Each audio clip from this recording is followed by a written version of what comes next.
Nagsimula ng tumanggap ang Civil Service Commission ng mga nominasyon para sa kanilang 2024 search for outstanding government workers.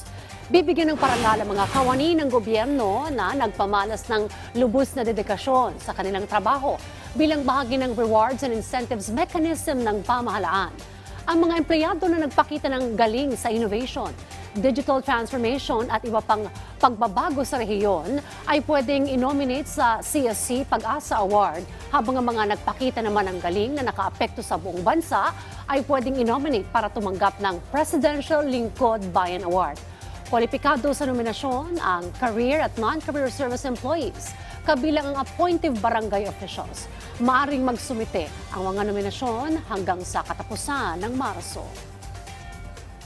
Ang mga insentibo batay sa kanilang parangal, automatic na promotion sa susunod na mas mataas na posisyon na angkop sa kanilang kwalifikasyon para sa Presidential Lingkod Bayan at Dangal ng Bayan.